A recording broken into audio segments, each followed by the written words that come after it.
Hello again, and welcome back to the final class on Tristram Shandy, which will talk about Sterne's play with philosophy and his intentions in the in the novel, or what does Tristram Shandy stand for. That is what this presentation will try to take a look at. Now, if you carefully take a look at Tristram Shandy, you will, of course, feel that at times Sterne is showing off about the ways in which the novel is to be written. He is defamiliarizing conventions. And therefore, it seems to be rather a technical novel that explodes the ways in which realist fiction is created and is kind of a parody. But Sterne's novel is slightly more complicated than this.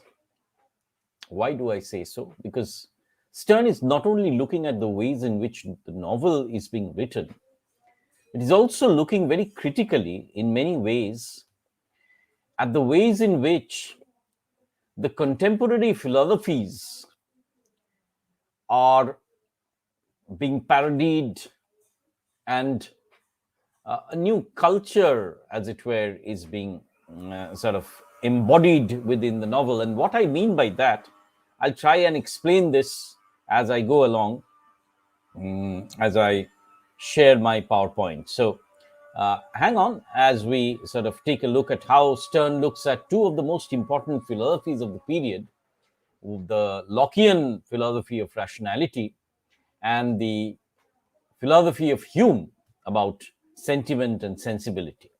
Right. So let me share my screen so that it helps you.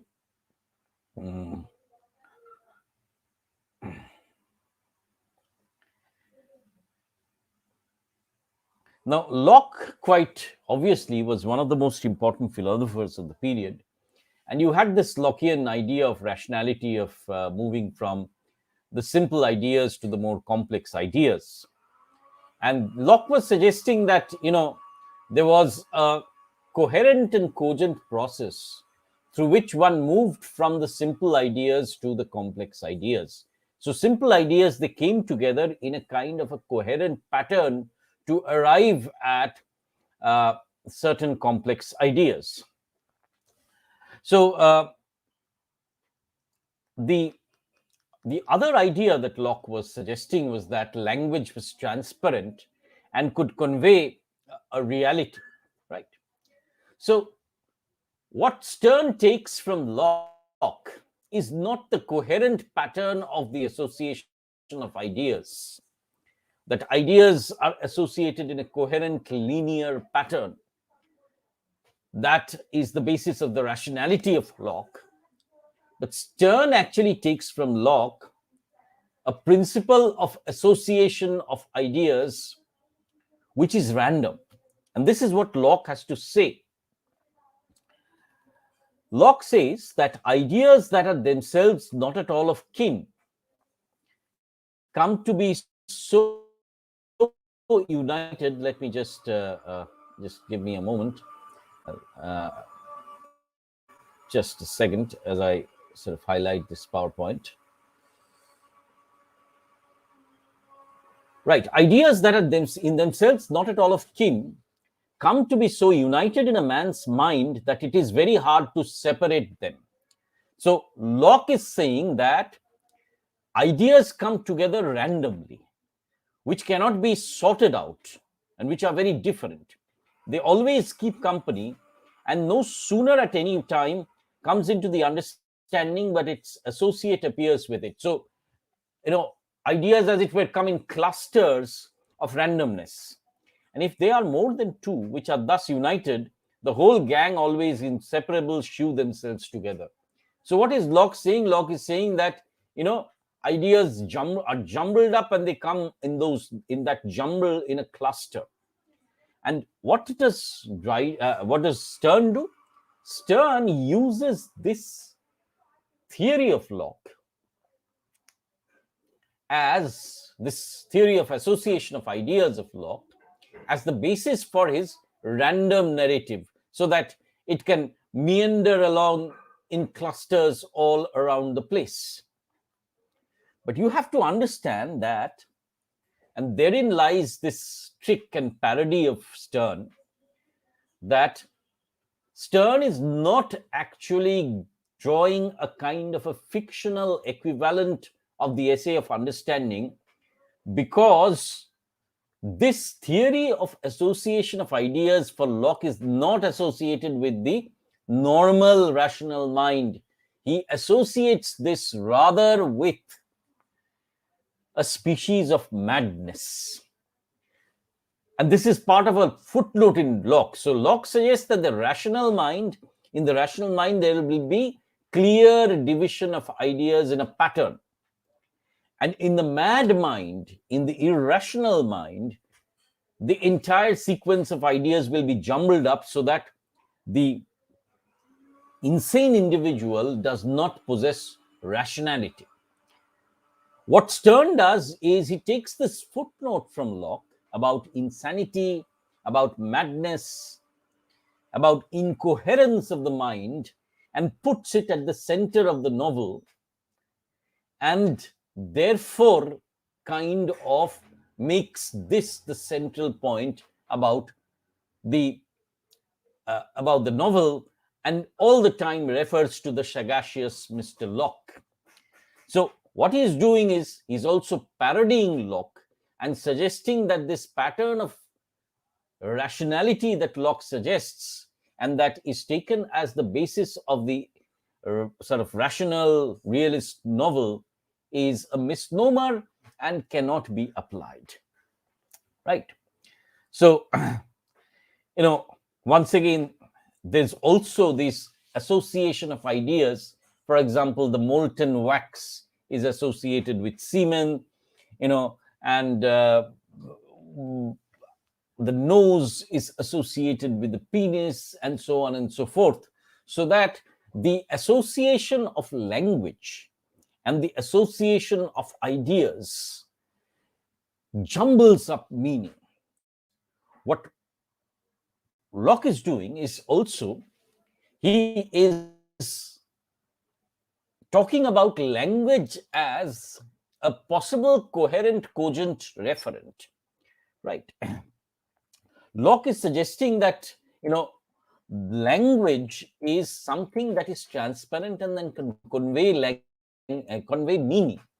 Sterne, on the other hand, shows how language is very slippery, and therefore all the slippages of meaning or the multiplicities of meaning can create confusion. So whereas where Locke wants to create cogency, order, rationality, Sterne is going to create mayhem, chaos, confusion. And the trick is that he uses a theory of Locke to challenge Locke himself. So Locke's theory of madness becomes the center of the association of ideas that is at the center of Sterne's novel. And Sterne is thereby, when he refers to the sagacious Locke, is actually parodying him and parodying this entire precept that rationality can order experience into coherences, right? Now, the other sort of philosopher whom Sterne uses and parodies again is Hume, and the entire cult of the sentimental rhetoric, which began with Shaftesbury, then moved into Richard Steele, then moved into David Hume and Adam Smith. Now, for these philosophers, sentimentality was a new register of sociability. So these people are moving against rationality and showing that individual rationalities could differ, but individual sentimental responses to grief and joy would be the same. And therefore, they suggested that it was sentiment that unified individuals and sentiment that provided a kind of a bonding. Now, Sterne shows how, you know, Toby, who is the figure of sentiment, actually does not bond, but rather with his exaggerated sentiment, he becomes more and more isolated. So Sterne's novel is also, in that sense, about the failure of the sentimental rhetoric, right? So uh, you might try to see Toby as the protagonist of the text who overcomes the barriers of communication through his display of sensibility. And this is the reference, how Toby uses sentimentality. Does not hurt the fly. Go, poor devil, he holds up the fly. Get thee gone, why should I hurt thee? This world surely is wide enough to hold both thee and me. Unfortunately, like Walter Shandy, Toby too is isolated and cut off from meaning, in the sense that he cannot communicate. In fact, Sterne's world is a solipsistic, isolated individual world, where people cannot communicate with each other. They exist on different registers, as it were. And, Toby even fails to sort of communicate with Widow Wadman, who wants to know where he has been wounded. And also, it's interesting in the sense that, because Toby sort of removes the window sash and his mock battle for his mock battle settlements, it is therefore that the window sash falls on Tristram's nose, which is his penis, and therefore disables him, right? Maims him. In that sense, makes him impotent in that sense of the term. And therefore, this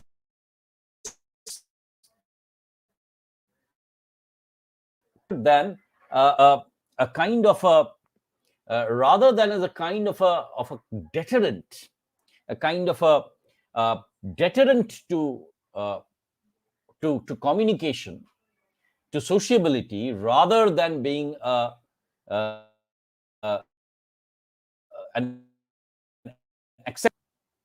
Toby then is sentimental and naive, and therefore he cannot, in real terms, communicate with anybody outside. And therefore, Sterne is not pointing out to sentiment as a kind of a practical way of behavior. And therefore, Toby's behavior is quixotic, whimsical, and unusual. So Sterne's use of sentiment is atavistic and defensively playful. It is a delightful anachronism, just as Locke is used as a kind of anachronism. Similarly, Sterne is suggesting that sentiment too and Hume's philosophies are also anachronistic. So reason does not lead to communication. Sentiment does not lead to communication. Therefore, Sterne is debunking two of the most major philosophies of the period. Sterne is debunking two of the major philosophies of the period of Locke and Hume. So what is he after, really? What does he say is an acceptable mode of social communication? Who is the only person that can really try and communicate and is the so-called normal individual in Tristram Shandy? And this seems to be, Widow Wadman. And and Sterne seems to celebrate a discourse of sexuality, right? So the sexual and the imaginative are harnessed within Tristram Shandy, and it seems to be super saturated with sexual suggestiveness. The hobby horse is a representation of the whore. Toby is a slang for the posterior. There are references to the penile in noses, fingers, sausages. There are references to wind instruments, fingers, thumbs, stiff, wicked joints. Obadiah is mounted upon a strong monster of a coach horse, pricked into a full gallop.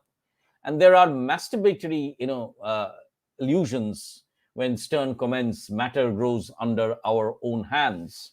Now, this for the Victorians, of course, was extremely unacceptable. In fact, Sterne was seen as a body novelist who engaged in nasty trifling. But in Sterne's novel, you see, sexuality becomes the only bond, the only channel of communication, as it were, And the isolated individuals are either cut off from sexuality or are impotent.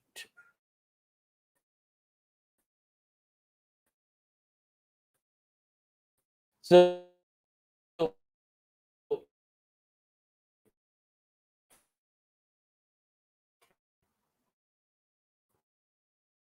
they deny the diseases, and his monthly sexual encounter with his wife is the bed of justice. Toby, of course, again, is somebody who is, as I pointed out, has strong suggestions of impotence, and his impotence is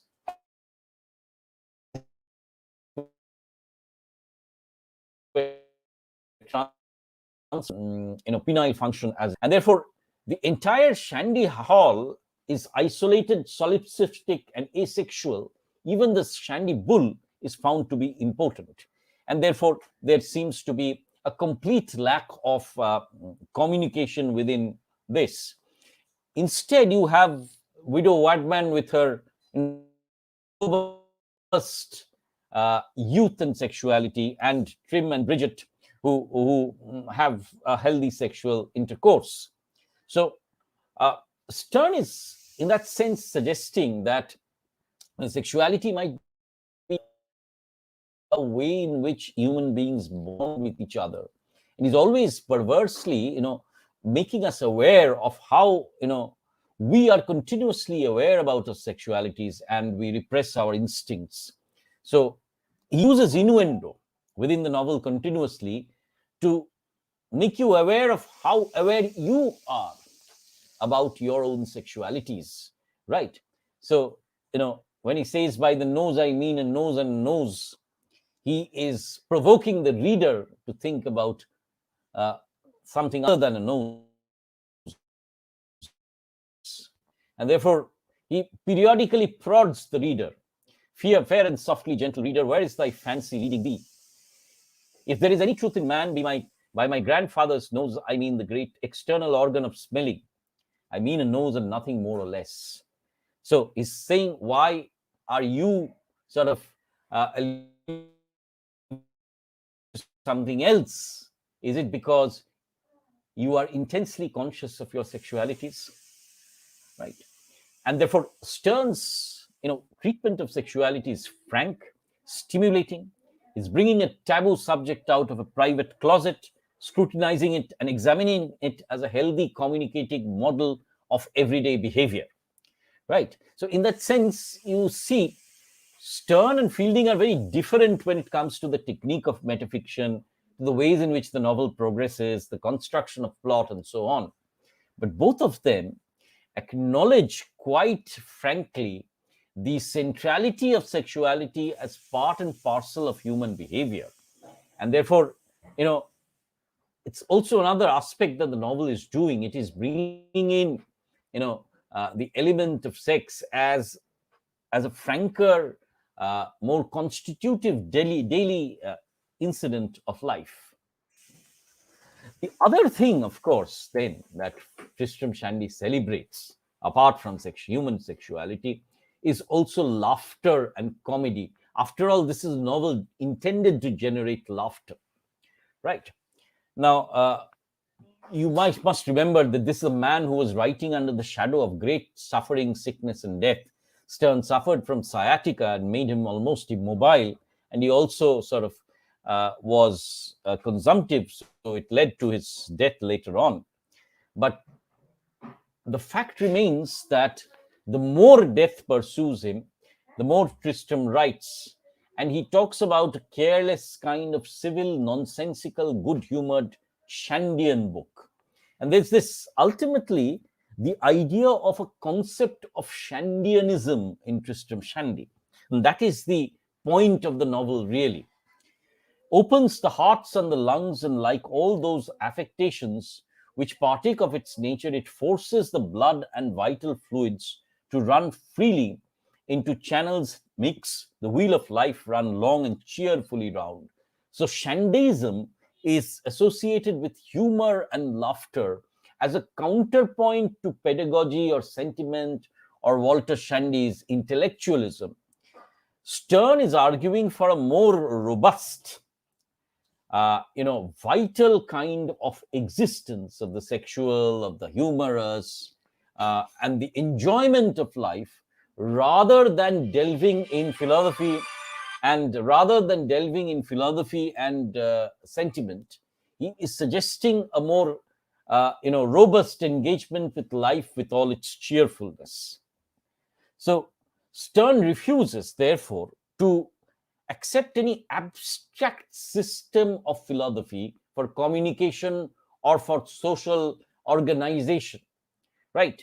He harmonizes the body and the mind, the imagination and the comic, plays one against the other, implying that any determinate unified theory is fallible.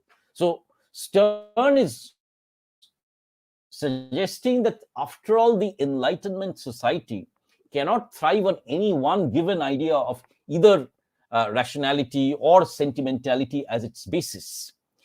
Instead of any kind of particular ideology, he is therefore arguing that life has to be enjoyed, the physical has to be in this mind body interaction and the enjoyment of the senses, the generation of laughter, that society can function harmoniously rather than withdraw into any solipsistic, idealistic position.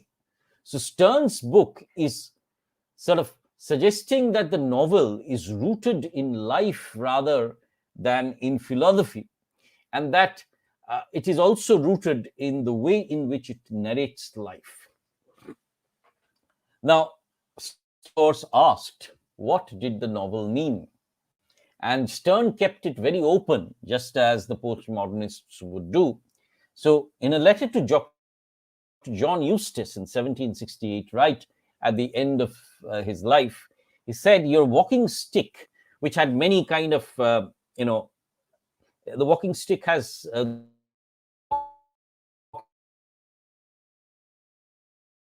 walking sticks had many heads and many. Walking stick is no sense more shandic than in that of its having more handles than one. The parallel breaks only in this, that in using the stick, everyone will take the handle which suits his convenience. In Tristram Shandy, the handle is taken which suits their passions, their ignorance, or their sensitivity." So he's saying that people will come to Tristram Shandy either for its, philosophy, for satire, for sentiment. It can come to Tristram Shandy for the sort of defamiliarization of plot and theme. But the novel is this complex thing which can mean many things to many people.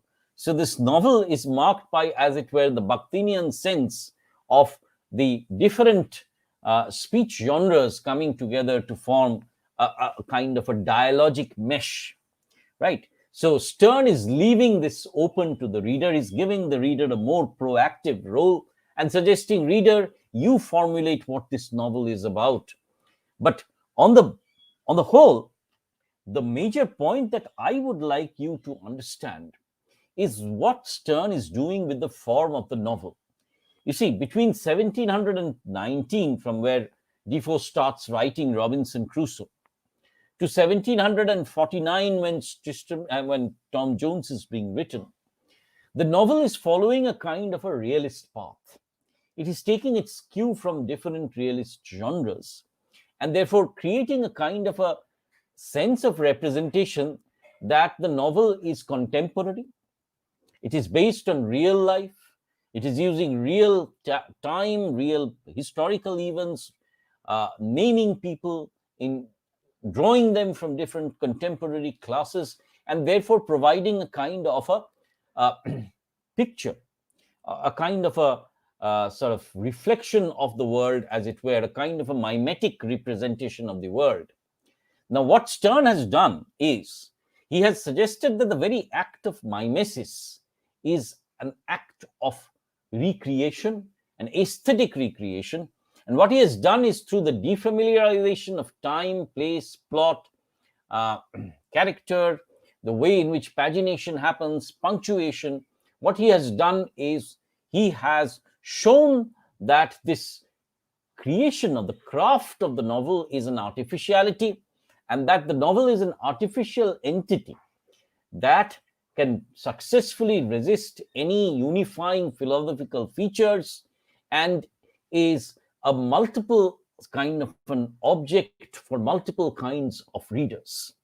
So Sterne's ultimate project in Tristram Shandy was to see how a new genre was being crafted and to defamiliarize it, and at the same time to see what were the competing philosophies and see how the novel as a form was resisting these philosophies to incorporate within itself a kind of a dialogic plane. Right. So I think that is all about what I uh, had to say about Sterne. Interestingly, this is Sterne's grave, uh, where he overlooks the grave of Cromwell. And Sterne, interestingly, talked about his art as the beautiful oblique, right? And see how Sterne is suggesting that the straight and the clear, which is the path of the realist novel, is not his. He's sort of moving in oblique patterns. For to this day, when with much pain I try to think straight and clear, I sidle out again and strike into the beautiful oblique that is not formed like the designing of the perisoltic motion vermicular, twisting and twining. So that's what Tristram Shandy does, twisting and twining, continuously screwing and unscrewing the cork of realism, continuously defamiliarizing the way in which the realist novel works. There then is myself before the bust of Sterne in Shandy Hall. Now, it had been my great privilege to visit Shandy Hall, and I will, if I do get a chance in class, talk about my visit sometime. But this is the bust of the master, and a very humble reader of Sterne. And I have been very glad to share my experiences of Sterne, my readings of Sterne with you.